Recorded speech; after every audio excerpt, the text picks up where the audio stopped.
Good evening. This is QTV Nightly News coming to you from our studios on Kairaba Avenue, and I am Asma Uba. Thanks for joining us. Here are the main news headlines. A day-long consultation forum on the service level agreement for inter-agency coordination to implement integrated border management in the Gambia took place on Monday. The University of the Gambia is hosting its maiden International Staff Week in collaboration with a Spanish university aimed at fostering academic exchange and cooperation between the two institutions. Members of Makabalamane Development Association embarked on climate change awareness raising by creating a fire belt around their community forest. Now, Una Islamic Microfinance, one of the leading microfinance institutions in the Gambia, has opened a new branch in Wasu in the Central River region. And in international news, the military juntas in West African nations, Mali, Burkina Faso and Niger, jointly announced their immediate withdrawal from the Economic Community of West African State, ECOWAS. Now, those and other stories coming up. Do stay tuned.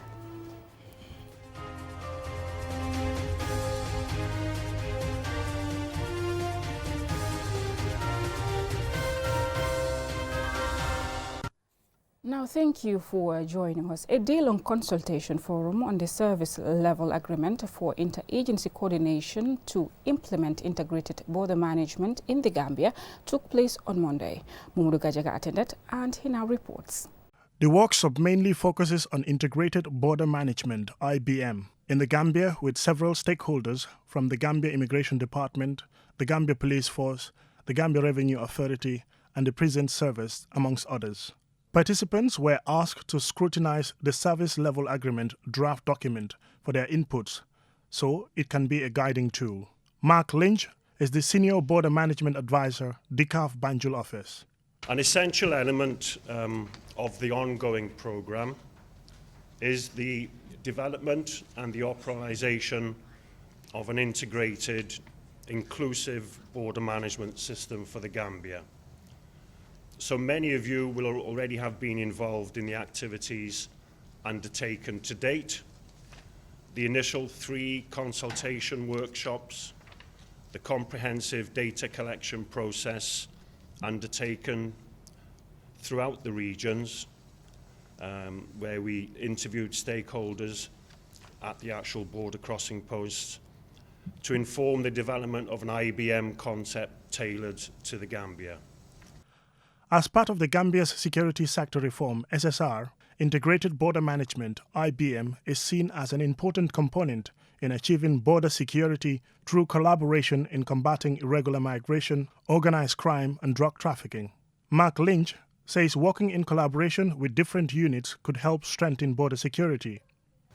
I'd also like to talk here about context and the acute awareness we have at DCAF of all the work that's gone on involving a lot of key stakeholders in the area, particularly of migration management, the national working groups that have been established, the existing SOPs on smuggling of migrants, and all the good work that's been done. I also want to reinforce why IBM is so important. IBM is holistic. It's not just about migration, it's about all the activities and all the issues that affect integrated border management. Abraham Mendy, Deputy Permanent Secretary at the Ministry of Interior, gave an overview of the purpose and importance of the service level agreement.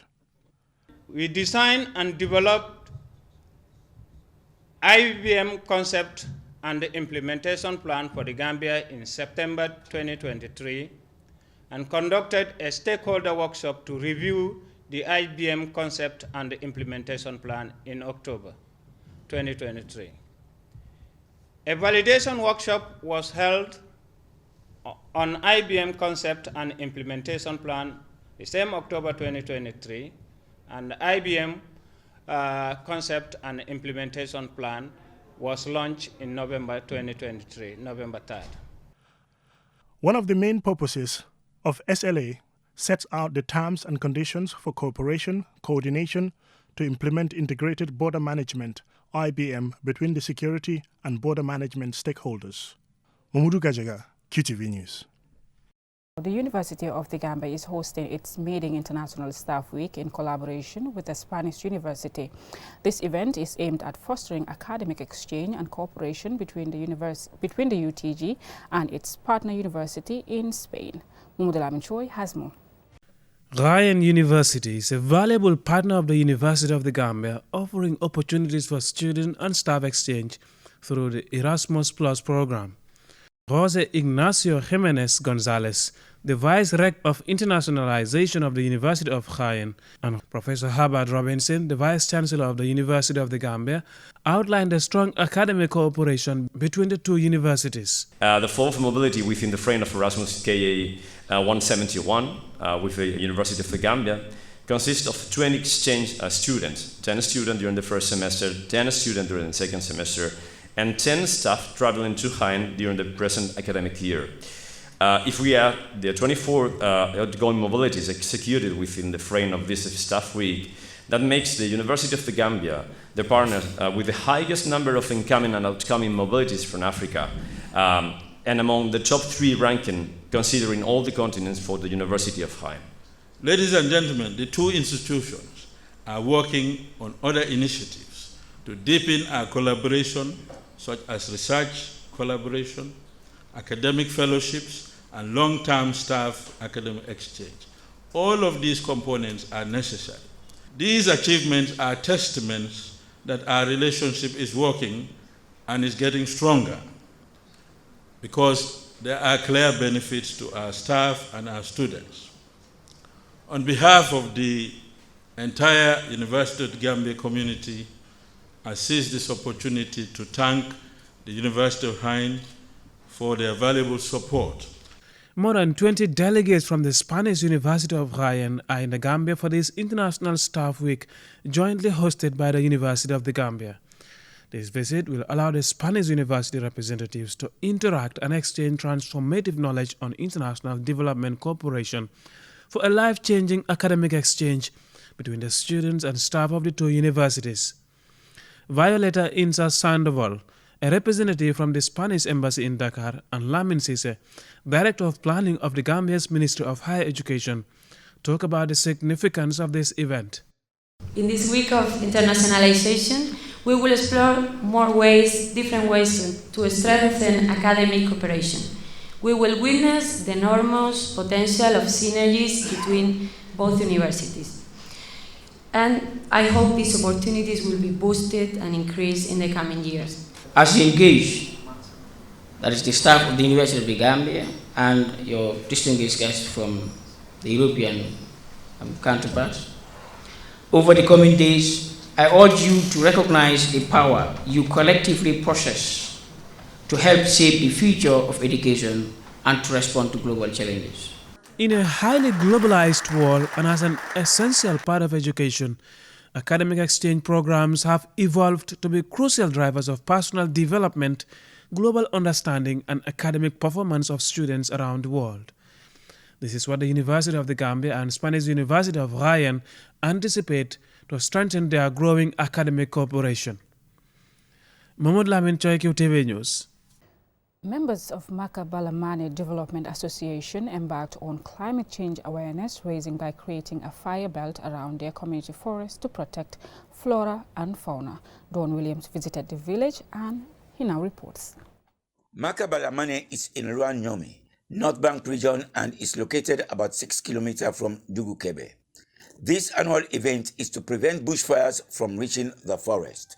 Abdullahi Sise, president and coordinator of the activity, explained why they are doing this. Is to make sure that in the dry season, when in case of fire coming out from everywhere, it will not penetrate our forest, our community forest. This is the initiative. And then again, we also want to seize this opportunity to, you understand, for all these surrounding villages and all these surrounding communities, to make sure, let them learn from this, let them take it from us, that we are taking the lead and let others follow. Let all the communities emulate this exercise so that we will join together and fight against climate change and then bushfiring.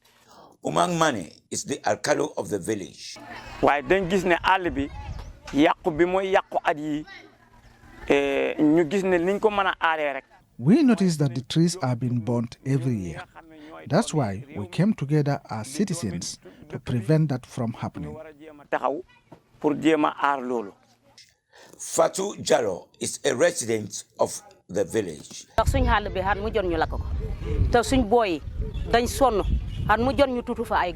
There is bushfire every year.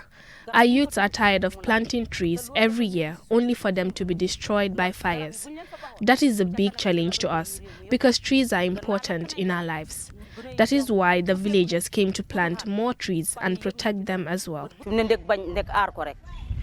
Alpha Lowe, the volunteer forest guard representing the forest department, explained their role. Let us try to know the arsonists and reveal their identity to forestry officials. They will take him or her to the police. Formed in 2009, the association seeks to invest in agriculture, health, education, and women's empowerment, among others, and has been involved in blood donation initiative, tree planting, and donating essential medical supplies in the area since they started operating. Don Williams, QTV News, Makabalamane. That story by Don Williams will take us to a commercial break, but when we return, we have more local as well as international news stories for you. Don't go away. QCell brings you the future with our ultimate bundles. Enjoy the best voice and data bundle plans in one package. Get unlimited data packages with flexible validity and enjoy what true internet feels like. Get 30 minutes of on-net and off-net calls with 5 gigabytes of data for just $350. Or get bigger bundle packages from 10 gigabytes to 20 gigabytes with over 100 on-net and off-net voice calls and enjoy the fastest internet speed in the Gambia. You can also buy 1-day, 3-day or even 7-day packages and enjoy unlimited data bundles with uncapped speeds. Just dial *343# today and experience the limitless capabilities of the QCell network. *343# should be your favorite code to dial now. For more information, call our customer care on 111. QCell, we innovate, others follow.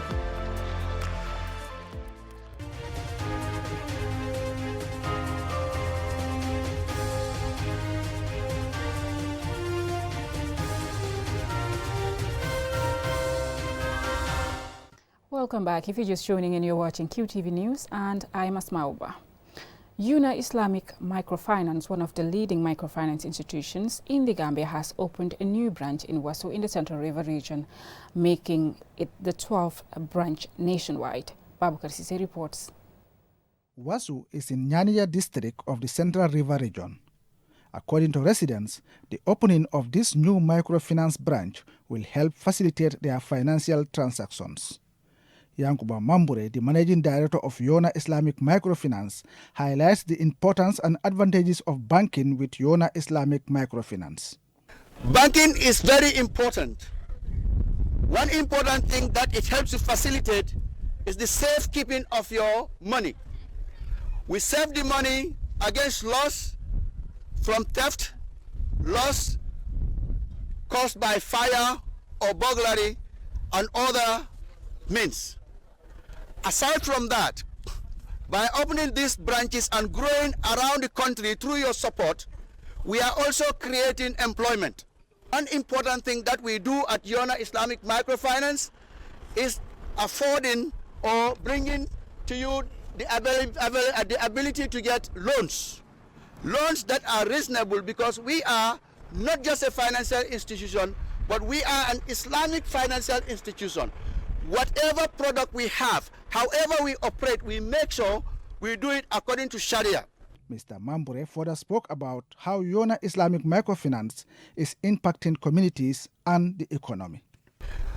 Another important factor that we bring to the table as a microfinance is the ability to generate income for our customers. Whatever money you have there, especially if you put them in savings and term deposits, we invest the money according to Islam and we share the profit with our customers.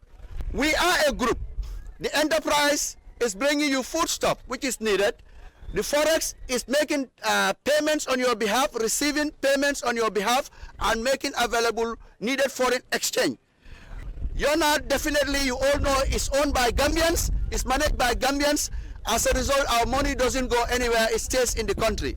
According to Yona officials, they are opening more branches in rural Gambia due to the increasing demand for their services. Ibrahima Bite, Managing Director of Yona Insurance, explains some of the assets Yona Insurance covers and their plans. Insurance, is human endeavor. You can insure your compound, your car, your business, and even your household items with Yona Insurance. We are also planning to introduce agricultural insurance to help farmers in case of crop failure, which could be due to several reasons, including floods or drought, which is why we will also introduce this service. Agricultural insurance by introduce. Momodu Sambu is the CEO of Kuntaur Area Council. We are very happy to associate with you, and as a result, we as a council, we promise you that we will work hand in glove with you to make sure that the dreams of this is achieved. Other speakers include Muhammadu Manjang, Chairman of the Board of Directors of Yona Islamic Microfinance, and Momodu Baro, the Managing Director of Yona Forex Exchange Bureau, who both spoke about the many advantages of banking, insuring, and doing business with Yona. Babakar Sise, QTV News. From local news, let's now take a look at international news in a moment.